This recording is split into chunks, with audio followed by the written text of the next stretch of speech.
লিউতাম্মিমা সালিহাল আমাল, মানুষের নেক আমলকে পূর্ণতা দেওয়ার জন্য আমি এসেছি। আখলাক, চরিত্র, আদাত, সমায়েল, খসায়েল, মানুষের জীবনধারা যদি 2 নম্বর হয়, আপনি ব্যক্তি জীবনেও শেষ, সামাজিক জীবনেও শেষ, রাষ্ট্রীয় জীবনেও শেষ। 1 নম্বর জীবনের মালিক বলতে হবে। এই যে মাদ্রাসা, জামিয়া ওবাদিয়া, এই সমস্ত মাদ্রাসায় আল্লাহওয়ালা মানুষ তৈরি করে, যারা শেষ রাতে কাঁদে, যারা কোরআন তেলাওয়াত করে, যারা সর্বোত্তম সর্বসময় জিকিরে ফিকির জাহান্নামের আগুন থেকে মানুষকে রক্ষা করে। আহসেহের গায়ে এই জন্য সবসময় আমাদের অন্তরের ভিতরে আল্লাহর ডর থাকা দরকার। তাকওয়া, খশিয়ত ইলাহি, খৌফে খুদা। এই সমস্ত মাদ্রাসায় হযরত মাওলানা সুলতান নানুপুরি সাহেব রহমতুল্লাহ আলাই, হযরত মাওলানা শেখুনা, আমার পীর, আমার শেখ হযরত আল্লামা জমিরুদ্দিন সাহেব নওয়ারাল্লাহু মারকাদাহুর মতো মানুষ সারা জীবন মানুষের ইসলাহি কাজ করেছেন, ভিতরের কলব নফস ঠিক করার মেহনত করেছেন। তাদের এই মেহনত ব্যর্থ হয় নাই। ব্যক্তি জীবনে যদি আমি ভালো না হই, আমি যদি চোর হই, আমি যদি লুচ্চা হই, আমি যদি খায়েন হই, আমি যদি জানি হই, ব্যক্তি জীবনে আমার চেয়ারম্যান বানাই দিলেও সেখানে আমি 2 নম্বরই করব। আমার এমপি বানাই দিলে সেখানেও আমি 2 নম্বরই করব। আমার মন্ত্রী বানাই দিলে সেখানেও আমি 2 নম্বর করব। আমার প্রেসিডেন্ট বানাই দিলেও আমি করব। এই জন্য ব্যক্তি জীবন শুদ্ধ করতে হবে। শখসি জিন্দগি, ইনফরাদি জিন্দগি, ইন্ডিভিজুয়াল লাইফ। এই সমস্ত মাদ্রাসায় যারা তালিম দেন, তারা মানুষকে ব্যক্তি জীবনের এই ছাত্রদেরকে আলেমে বামল হিসাবে করার চেষ্টা করেন। আল্লাহ তাআলা এই সমস্ত উলামায়ে কেরামদের খেদমত কিয়ামত পর্যন্ত জারি ও বাকি রাখুন, আমিন। সম্মানিত হাজরিন, আল্লাহ যারে মর্যাদা দিবেন, আল্লাহ যারে উপরে তুলবেন, আপনি হিংসা করে তার মাটিতে নামাতে পারবেন না। লা ইয়ানফাউ ওয়া লা ইয়াদুররু আবাদা, নেভার উইল, পারবেন না। আর আল্লাহ যারে ফেলে দিবেন, নিচে ফেলে দিবেন, 1000 মানুষ চেষ্টা করেও তার উপরে তুলতে পারবে না। জিহালত থেকে একজন মানুষ আরেকজনের গীবত করে। এই যে হযরত আল্লামা মাওলানা আজিজুল হক সাহেব আল মাদানী হাফিজুল্লাহ তাআলা আজ্জা ওয়া জাল ওয়া রাআ, সব মানুষ মাওলানা আজিজুল হক সাহেব জিদত মালিকুমের মতো ওয়াজ করতে পারে না। ওনার যে গ্রহণযোগ্যতা, এলমি, আমলি, ওয়াজ ও নসিহত, দাওয়াত ও ইরশাদ, সব ক্ষেত্রে হযরত মাওলানা আজিজুল হক আল মাদানী 1 নম্বর। আলহামদুলিল্লাহ। আমি হিংসা করে ফেসবুকে যদি আজে বাজে লিখি, ওনার ইজ্জত কমবে না, বাড়বে। মানুষ, এটা মনস্তাত্ত্বিক কারণ। আমি তো মাওলানা আজিজুল হক হতে পারি নাই, আপনি হতে পারেন নাই, আল্লাহ ওনার উপরে তুলছেন। উনি হাটাজারি মাদ্রাসার মুহাদ্দিস, নামওয়ার শখসিয়ত, আলেমে দ্বীন। আমি যেহেতু হতে পারি নাই, আমার ভিতরের গ্লানি আছে, ব্যর্থতার অনুতাপ আছে, তখন আমি ফেসবুকে আজে বাজে তার বিরুদ্ধে লিখি, যেহেতু আপনি উঠতে পারেন নাই। এবং জিহালত থেকে মানুষ ঘৃণা ছড়ায়। কেউ যদি বলে তোমার কান্ত ছিলে নিয়ে গেছে, আমি এবার ফেসবুকে, আহারে আমার কান্ত নাই, আমার কান্ত ছিলে নিয়ে গেল, আমি এখন কি করে বাঁচি, মানুষ আমারে কি বলবে, একবারও হাত দিয়ে দেখে নাই কানটা আছে না নাই। এখন চলতেছে এই অবস্থা। শুনাই ফেসবুকে একটা কথা আসলো, আমিও লিখে দিলাম, যা বেটা লাগা। মিশরের প্রেসিডেন্ট হোসনে মোবারক, মিশরের প্রেসিডেন্ট আনোয়ার সাদাতকে গুলি করে মেরে ফেলেছে। আসামি ধরা পড়ছে। আদালতে বিচারপতি জিজ্ঞাসা করলো, তুমি কেন তার গুলি করলিয়া? বললো উনি সেকুলার। বিচারক কৌতূহলী হয়ে জিজ্ঞাসা করলেন, what is the meaning of secular? Secular মানে কি? তুমি যে তারা মেরে ফেললে গুলি করে, সেকুলার মানে কি? বললো আমি জানি না। তুমি না জানলে তারে গুলি করলে কেন? দেখেন দুনিয়া জানে না। নজিব মাহফুজ নোবেল বিজয়ী মিশরের উপন্যাসে তারে ছুরি মেরে মেরে ফেলল। আদালতে বিচার হচ্ছে।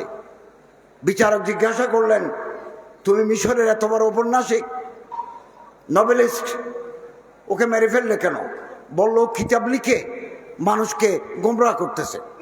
বিচারক জানতে চাইলেন, ওনার কি কিতাব তুমি পড়েছো? বললো ওনার কোনো কিতাব আমি পড়ি নাই। এই হচ্ছে কথা, কোনো কিতাব পড়ে নাই, তো মানুষকে গোমরাহ করতেছে তুমি কি করে জানলিয়া? অমুকে বলেছে, তমুকে বলেছে। একবার সান দেখা গেল, রাতের বেলা আমার উস্তাদ, আমার শেখ, আমার হাদিসের উস্তাদ, আমার রোহানি উস্তাদ হযরত আল্লামা সুলতান জগনাদবী রহমতুল্লাহ আলাই আমারে ফোন করে বললেন, হযরত বুখারী সাহেব আমার উস্তাদ পটিয়া মাদ্রাসার আমাকে বললেন যে রোজা থাকো। সান দেখা গেছে, আমরা রোজা থাকলাম। পরদিন ইসলামিক ফাউন্ডেশনের ডাইরেক্টর আমারে ফোন করে বললেন, আপনাকে রোজা থাকতে কে বলছে? আমি বললাম আমাকে বল। কোথায় সান দেখা গেছে? সন্দ্বীপে। ওনারা সন্দ্বীপে লোক পাঠালেন, তালাশ করতে করতে কাউকে পাওয়া গেল না যিনি সান দেখছেন। ওদিন সন্দ্বীপে বৃষ্টি। এগুলো হচ্ছে কোনোদিন হাতে কানে হাত দিয়ে দেখি না, কানটা আছে না নাই। কথা শুনলেই বলতে হবে, আপনি মাইক পেলেই কথা বলতে হবে আপনাকে, আশেপাশে কথা মাইক পেলেই। আপনার মুখ আছে, আর কারো কি মুখ নেই? আপনি ফেসবুকে লিখেন, আর কেউ কি ফেসবুকে লিখতে পারে না? Tit for tat. আপনি ঢিল মারলে পটকেল খেতে হবে। আপনি যদি আমার দোষ ঢাকি রাখেন, আপনার দোষ যদি আমি ঢাকি রাখি, আল্লাহ আমার দোষ ঢাকি রাখবেন। আপনি আমারে যদি বেইজ্জত করেন, আল্লাহ আপনারে ল্যাংটা করে দিবেন। সাতারাল্লাহু আলাইহি। আপনি যদি আমারে চাদর দিয়ে ঢাকি রাখেন, আল্লাহ আপনার দোষ ঢাকি রাখবেন। হযরত মুজাদ্দিদ আল ফিসানি রাহমাতুল্লাহ আলাইহি বলেন, মকতুবাত শরীফে বলেন, দিদে কুসুর, আল্লাহ যদি কোনো মানুষের প্রতি দয়া করতে চান, নিজের দোষ নিজে দেখার তৌফিক দেন। নিজের দোষ নিজে দেখি না, পরের দোষ তালাশ করি, পরের দোষ তালাশ করি। আশেপাশে কথা আমরা ফেসবুকে লিখি, অনেকেই লিখে, আসো না আসো না রাষ্ট্র পরিচালনা করো, তোমারে বসাই দিই, দেশ চালো, 23 জনে আমরা দেশ চালাই, আসো না তোমারও আনি দিই। একজন দুইজন উপদেষ্টা, একজন দুইজন মন্ত্রী দিই, পুরা কাঠামো কোনোদিন বদলাতে পারবেন না। এটা কাঠামো আছে। শরীয়ত কোথায়? আপনি শরীয়ত কোথায় পালন করবেন? এই যে জামা গায়ে দিছি, এই জামার বাড়ি তো কুরিয়া, মাথায় যে টুপি দিয়েছে এটা লাহোর থেকে নিয়ে আসছে। আমি লাহোর গেছিলাম গত মাস, ওখান থেকে নিয়ে আসছি। স্যান্ডেলগুলো সৌদি আরব থেকে আনছি, তুরস্ক। গেঞ্জিটা বাংলাদেশি, আন্ডারওয়ারটা বাংলাদেশি। এই কাপড়গুলো যে আমার দেশে আসছে, কিভাবে আসছে? উড়িয়ে আসছে? আসে নাই, এটা সিস্টেমের মাধ্যমে আছে। সিস্টেমটা হতে ব্যাংকের মাধ্যমে, এলসি, লেটার অফ ক্রেডিট। আপনি 100 কোটি টাকার মাল আনবেন, এটা আনবেন বিদেশ থেকে, কাপড় আনবেন, 30 কোটি টাকা ব্যাংকে দিয়ে আপনি ক্রেডিট এলসি খুলবেন।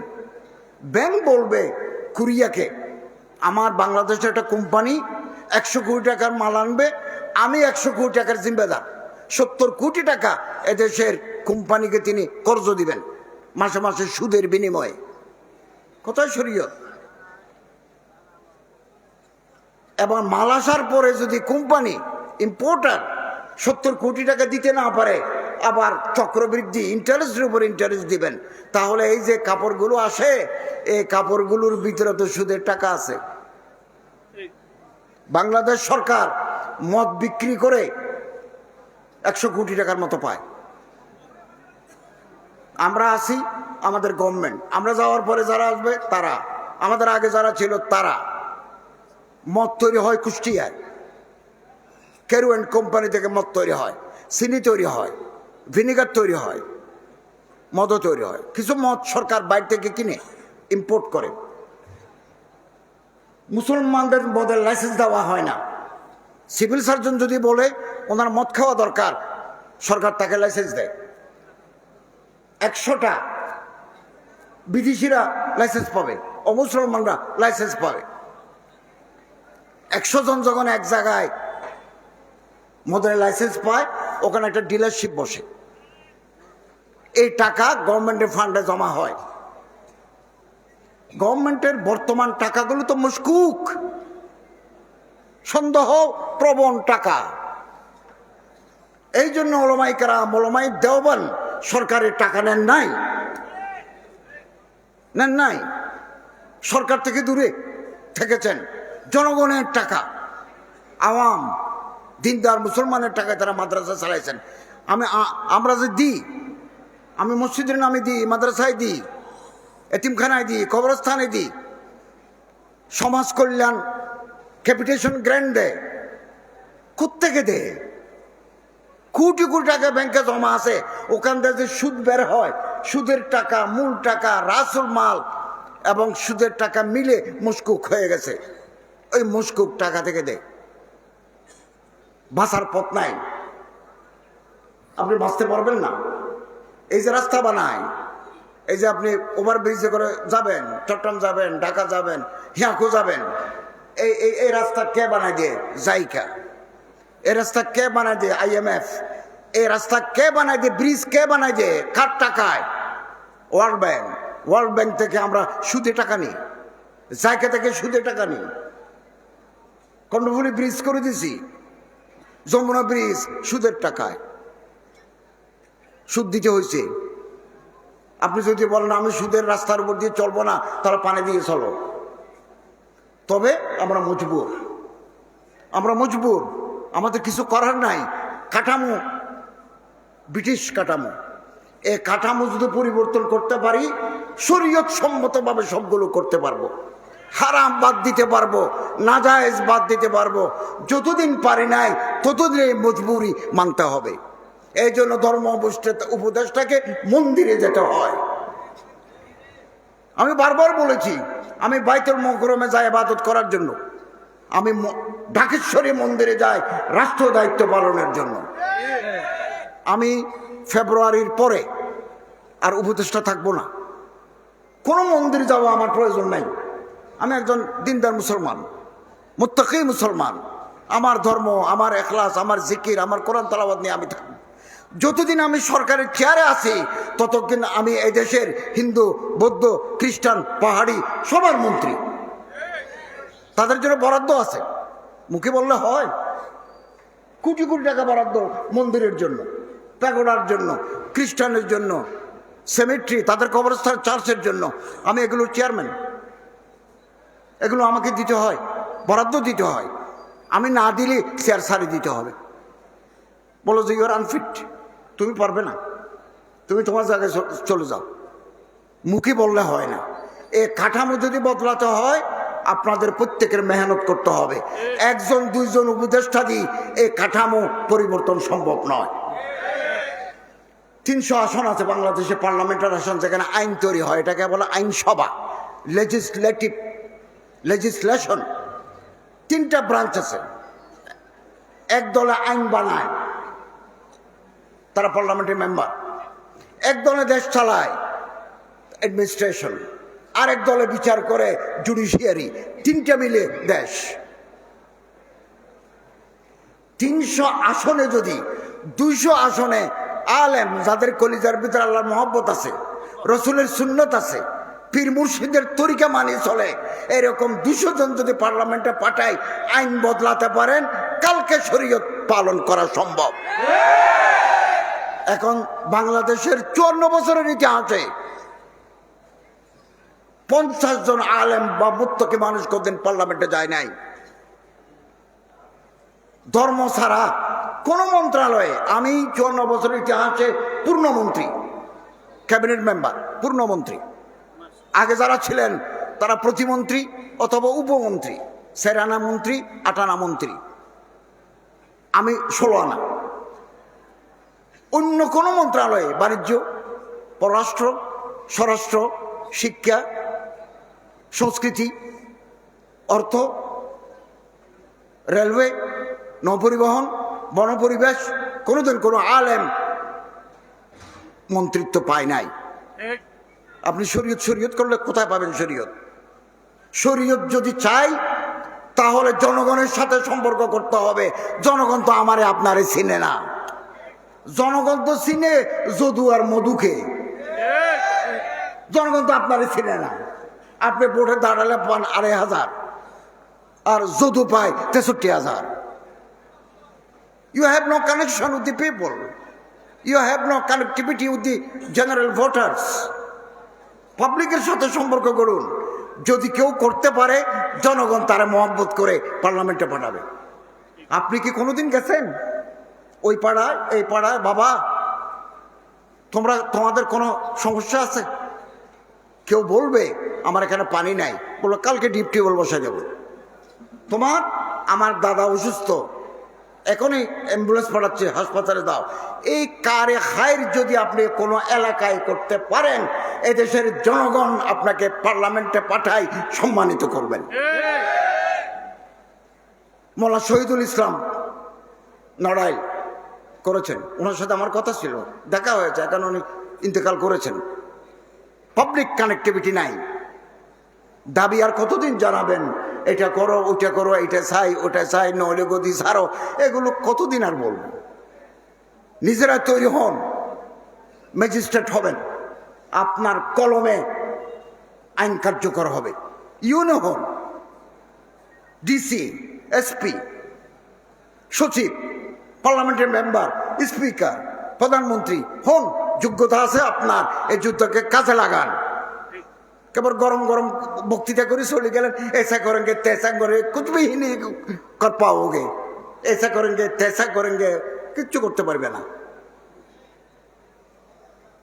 এই 15-16 মাস অনেক অভিজ্ঞতা অর্জন করেছি এবং সত্যের কাছে কোনোদিন মাথা নত করি নাই। হক কথা বলার ক্ষেত্রে কোনোদিন পিছপা হয় নাই। একদিন চুক্তি করে এসেছি সৌদি মন্ত্রীর সাথে, ওনারা আমাদের কোটা কমাই দিয়েছিলেন। আমি 3-4 দিন ঘুমাই নাই, অ্যাম্বাসেডার সবাইকে নিয়ে আবার আমরা যা চেয়েছি সে কোটা বহাল করেছি। মিনা, মুজদালিফা, আরাফায় সৌদি কোম্পানি আছে, মুআসসাসাত, মক্কা থেকে মদিনা বাসে আনা নেওয়া করবে, জেদ্দা থেকে মক্কা, মক্কা থেকে জেদ্দা আনা নেওয়া করবে, আপনাকে মিনায় খাবার দেবে। এই যে হজ প্রোভাইডার এজেন্সিস গুলোর সাথে আমাদের চুক্তি। আমি এবার গিয়ে তাদেরকে বললাম, তোমরা আরো টাকা কমাও, সরাসরি মালিকের সাথে। আপনি আশ্চর্য হবেন, 6,62,00,000 টাকা কমাইছি এবং বাড়ি ভাড়া করে আসছি আমরা মক্কা মদিনায়। কোনো মিডলম্যান, কোনো 2 নম্বরই সাথে আমরা কথা বলে নাই, সরাসরি মালিকের সাথে। তারা যখন দেখলো যে বাংলাদেশ সরকারের পক্ষে উচ্চপদস্থ লোকেরা আমার সাথে কথা বলছে, বলো ঠিক আছে, আরো 100 রিয়াল 200 রিয়াল কমাই দিলাম। আপনারা জেনে খুশি হবেন, গত বছর 8.5 কোটি টাকা হাজিদের ফেরত দিছি। আগামী বছর আরো বেশি দিতে পারবো ইনশাআল্লাহ। 2 নম্বরই নাই, আমরা আল্লাহরে ডরাই। আমারে কখন দুদুকে ধরবে, দুর্নীতি দমন কমিশনে ধরবে, সেটা দূর কি বাত হ্যাঁ, আল্লাহ আমারে কখন ধরবেন এটার জন্য আমি তৈরি আছি। ইত্তাকুল্লাহ হাক্কা তুকাতিহি ওয়ালা তামুতুন্না ইল্লা আনতুম মুসলিমুন। আল্লাহরে ডরো, কলিজার ভিতরে আল্লাহর ডর। 3 জিনিসের জন্য মানুষ পাগল হয়ে যায়, মাথা খারাপ হয়ে যায়। ক্ষমতার জন্য মানুষ পাগল। ম্যাকিয়াভেলি দি প্রিন্স কিতাবে লিখেছেন, ক্ষমতার জন্য যে মানুষ কি করে, অসাধারণ কারবার। 2, জায়গা জমিন টাকা পয়সার জন্য মানুষ পাগল। টাকা দেখলে আর মানুষের হোশ থাকে না, পীরের পীরগিরি থাকে না, হুজুরের হুজুরগিরি থাকে না, মাস্টারের মাস্টারি থাকে না। টাকা, ধন, দৌলত, সেক্স, সুন্দর ছেলে, দাড়ি নাই মোছ নাই, এটা দেখলে আমরা আমাদের কলিজা গিরগির গিরগিরি কাঁপে। সুন্দরী মেয়ে দেখলে শীত শীত, হিমালয় পর্বত গলি যায়। এই তিন জিনিসের সামনে যে মজবুত ভাবে দাঁড়াতে পারলো, যার পায়ের তলায় মাটি আছে, যার কলিজার ভিতরে আল্লাহর ডর আছে, যার সাথে তার শেখের ইসলাহি সম্পর্ক আছে, সেই একমাত্র ফৌলাদ সিফত শখসিয়ত। না হলে আপনি পরীক্ষায় ফেল করবেন, টাকার কাছে ফেল করবেন, সেক্সের কাছে ফেল করবেন। সুন্দরী মেয়ের হাসি, সুন্দরী মেয়ের ফেসবুকে লেখা, মানুষ পাগল না হয়ে পারে না। এবং মা বাইনা রিজলাইহি ও মা বাইনা লাহায়াই, দুই গালের মাঝখানের খালি জায়গা জিব্বা, দুই পায়ের মাঝখানের খালি যা শরমগা পৃথিবীকে ধ্বংস করে দিয়েছে। হযরত সাল্লাল্লাহু আলাইহি ওয়াসাল্লাম বলেন, আসমাল্লাহুল জান্নাহ মাইয়াজমাল্লি, কেউ যদি আমারে বলে আমি বালগ হওয়ার পর থেকে দুই রানের মাঝখানে, দুই গালের মাঝখানে যে খেয়ানত করি নাই, হযরত বলেন আমি তোমার জান্নাতের গ্যারান্টি দিলাম। এই যে দুই রানের মাঝখানে খালি জায়গা, এই যে সুড়ঙ্গ, এই যে পথ আছে, কর্ণফুলির নিচে দিয়ে যেমন গাড়ি চলে, দুই রানের মাঝখানে দিয়ে গাড়ি চলে, এই সুড়ঙ্গ দিয়ে রাজা, বাদশাহ, ধনী, দরিদ্র হারিয়ে গেছে, সিংহাসন হারিয়ে দিয়েছে, মনসব হারিয়ে গেছে। একমাত্র জায়েজ তৌরির উপরে আমরা বিয়ে করে শাহাওয়াত রানী করব, গায়রে শরঈ কোনো কাজ আমরা করব না। চোখ নিচে করে ফেলবো, মিন আবসারিহিম ওয়া ইয়াহফাযু ফুরুজাহুম, চোখ নিচে করে ফেলবো। কোন সুন্দর বালকের সাথে আমরা হাত মেলাবো না। তার হাত মেয়ে লোকের হাতের মতো নরম, নরম পাইলে শয়তান বলে যে টিপ মারো, একটা টিপ মারো। এই জন্য বুজুর্গানে দিন হযরত সুফিয়ান সুরি রাহমাতুল্লাহ আলাইহি বলেন, রাস্তা দিয়ে যদি একজন মেয়ে লোক হাঁটে, পিছনে একজন শয়তান হাঁটতে দেখি, আর কোন সুন্দর ছেলে যদি রাস্তা দিয়ে হাঁটে, 10 জন শয়তান হাঁটতে দেখি। আল্লাহ যদি কোনো মানুষকে বেইজ্জত করতে চান, ভালো করে মনে রাখবেন, আল্লাহ যদি কোনো মানুষকে বেইজ্জত করতে চান, ল্যাংটা করে দিতে চান, তাকে সুন্দর ছেলের পিছনে দৌড়ান। আল্লাহ আমাদের হেফাজত করো, আমিন। সম্মানিত হাজিরিন, আমরা যেখানেই থাকি না কেন, আমাদের যে দিন, আমাদের যে সুন্নত রাসূল, আমাদের যে কোরআন, কোরআনুল কারীম, এই আদর্শ যেন আমাকে প্রভাবিত করে। আমার ব্যবসা, আমার বাণিজ্য, আমার দাম্পত্য জীবন, ইজদিওয়াজী জিন্দেগি, সব জায়গায় যেন ধর্মের প্রভাব থাকে। ধর্মের প্রভাব না থাকলে আপনি আছাড় খাবেন। আল্লামা ইকবাল রহমতুল্লাহ আলাইহি বলেন, জলালে বাদশাহী হো কে জমহুরি তমাশা হো, জুদা হো দিন সিয়াসত সে তো রহ জাতি হে চেঙ্গিজি। ধর্ম থেকে যদি জীবন দ্বারা আলাদা হয়, তাহলে চেঙ্গিজ খানের বর্বরতা বিরাজ করে। এই দরবার, নারপুরের দরবার, আমার মতো গুনাহগার বান্দাকে এই দরবারের জোতা সিধা করার তৌফিক দিয়েছেন আমার শেখ, আমার মুর্শিদ হযরত মাওলানা জমিরুদ্দিন নানুপুরি সাহেব রহমতুল্লাহ আলাইহি। আমারে মাওলানা হেলাল সাহেব, ওনার ছেলে আমাকে উনি যেভাবে মহব্বত করেছেন, মাওলানা ফরিদ সাহেব যেভাবে, হযরত শেখুল আজিজ সাহেব যেভাবে আমাকেও তিনি এভাবে মহব্বত করেছেন, সন্তান বলে ডাকতেন। আমি দোয়া করি আল্লাহ হযরত কবরকে জান্নাতের টুকরা বানিয়ে দেন, হযরতকে জান্নাতুল ফিরদাউসের আলা মাকাম নসিব করুন। সম্মানিত হাজিরিন, আলেম ওলামা সমাজের ভিত্তি। কেউ মসজিদের ইমাম, কেউ খতিব, কেউ মাদ্রাসার মুহতামিম, কেউ হেফজখানার মুহতামিম, এক একটা ইউনিট, সামাজিক ইউনিট। মানুষ ওনাদের মহব্বত করে। এই সামাজিক শক্তিগুলোকে যদি এক করা যায়, তাহলে রাষ্ট্রের উপর আপনি প্রভাব বিস্তার করতে পারবেন।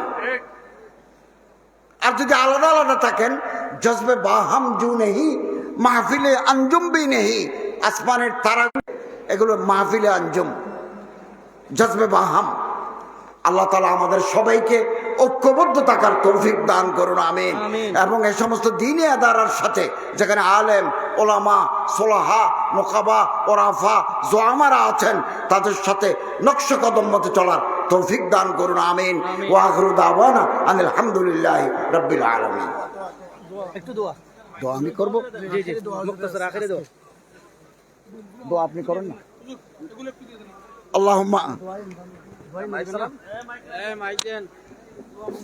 اللهم آمين ربنا آتنا في الدنيا حسنة وفي الآخرة حسنة وقنا عذاب النار حسبنا الله ونعم الوكيل نعم المولى ونعم النصير حسبي الله لا إله إلا هو عليه توكلت رب العرش العظيم ربنا لا تزغ قلوبنا بعد إذ هديتنا وهب لنا من لدنك رحمة إنك أنت الوهاب رب العالمين জামিয়া ওবায়দিয়া নানুপুর এই সালানা জলসাকে আল্লাহ তাআলা কবুল করুন, আমিন।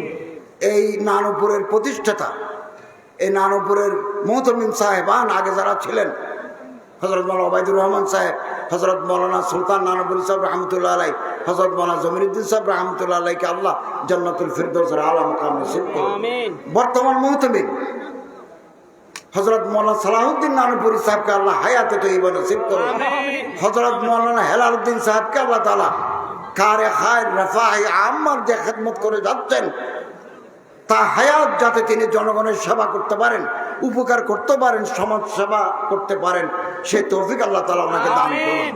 রব্বুল আলামিন আমাদের গুনাহগুলো মাফ করে দিন, আমাদেরকে 5 ওয়াক্ত নামাজি হিসেবে আল্লাহ কবুল করুন, আখলাকে হামিদা অর্জন করতে পারি সেই তৌফিক দান করুন, আখলাকে রজিলা খারাপ অভ্যাস চরিত্রের এগুলো থেকে আল্লাহ আমাদেরকে দূরে রাখুন। আল্লাহ আলেম ওলামাদেরকে এই দেশে নেতৃত্ব দেওয়ার তৌফিক দান করুন। আল্লাহ রব্বুল আলামিন জামিয়া ওবায়দিয়াকে আল্লাহ তাআলা আপনি কবুল করুন। এখানে যারা ওসি সাহেবরা আছেন, ইউনু সাহেব আছেন, এসি ল্যান্ড আছেন, সরকারি কর্মকর্তারা আছেন, আল্লাহ তাদেরকে দেশ সবার তৌফিক দান করুন। আল্লাহ আমরা যে সমস্ত অর্ডিন্যান্স পাস করেছি আইন হিসেবে, আল্লাহ এগুলো জনগণের কল্যাণ করার ব্যবস্থা করে দিন। আমরা দোয়া চাই, আমরা অনেকে অসুস্থ, আমি নিজেও অসুস্থ, আল্লাহ শেফায়ে আজালা কুল্লিয়া কামেলা আতা করুন আল্লাহ। ওয়া সাল্লাল্লাহু তাআলা আলা খায়রি খলকিহি মুহাম্মাদিন ওয়া আলিহি ওয়া সাহবিহি আজমাইন বিরহমাতিকা ইয়া আরহাম।